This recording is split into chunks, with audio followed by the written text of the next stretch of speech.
नाज़रीन, हिन जदीद ऐं टेक्नोलॉजी वारे दौर में भी मीरो ख़ान शहर समेत भरपासनि वारनि इलाइक़नि जा हज़ारे नौजवान पंहिंजे इल्म जी उञ खे ख़तमु करण लाइ लाइब्रेरी जहिड़ी बुनियादी सहूलियत खां महरूम आहिनि।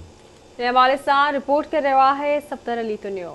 इल्म ॼाण ऐं शऊर जी पखेड़ में लाइब्रेरी जो बुनियादी किरदारु हूंदो आहे। लाइब्रेरी जो मक़सदु इल्म जी रोशनी सां जहालत जी ऊंदहियुनि खे ख़तमु करणु हूंदो आहे। तालीमी तरक़ी लाइ माण्हुनि में शऊर पहुचाइण ऐं सिहतमंद दिमाग़ पैदा करे मुआशिरे जी इस्लाह में लाइब्रेरी हिकु अहम रोल अदा कंदी आहे। लाइब्रेरी जी हिकु अहम ज़रियो आहे जंहिंसां दुनिया जे तहज़ीबुनि, सियासत, मज़हब, ॿोली ऐं अदब बाबति ॼाण मिलंदी आहे। पर मीरो ख़ान शहर समेत पसगिदाई जे इलाइक़नि जा हज़ारे शागिर्द लाइब्रेरी जी बुनियादी सहूलियत न हुअण करे केतिरनि ई तकलीफ़ुनि खे मुंहुं ॾींदे ॿियनि शहरनि में क़ाइम लाइब्रेरी में वञी पंहिंजी इल्म जी उञ खे ख़तमु करण जी कोशिशुनि में मसरूफ़ आहिनि। उन हवाले सां शागिर्दनि, साञावंदनि, तालीम माहिरनि आवाज़ टींडियूं सां पंहिंजा वीचार विझंदे चयो त असांजे शऊर में जेका हिन वक़्तु कमी अचे थी, असांजे रवैयनि में असांजे जेको उहे अख़लाक ऐं क़दर उहे शयूं असांजी ज़िंदगीअ में न आहिनि, उन सबबु इहो आहे त असां इल्म खां दूरी आहे। त लाइब्रेरी जेका आहे उहा शइ जिते इंसानु पंहिंजे शऊर जी उञ विझाए पियो ऐं पंहिंजो जेको फ़िक्र आहे उनखे बुलंदियुनि ते आणे पियो। लाइब्रेरी हाणे मीरो ख़ान हिकु तालके जी हैसियत रखे थो, जेको 1901 खां वठी तालको आहे। उनजे बावजूद बि हिते का पब्लिक लाइब्रेरी कोन्हे का।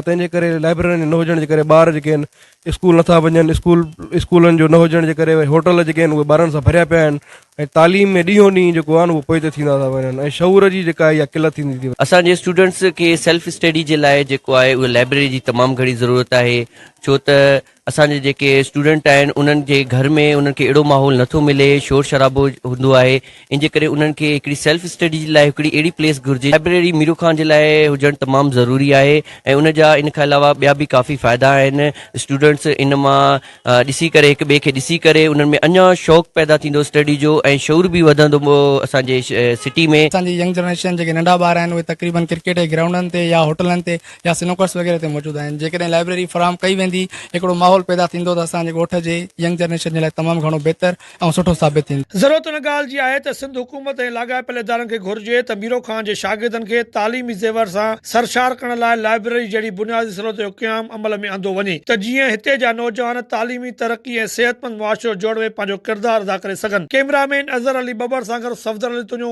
आवाज़ टी न्यूज़, मीरो ख़ान।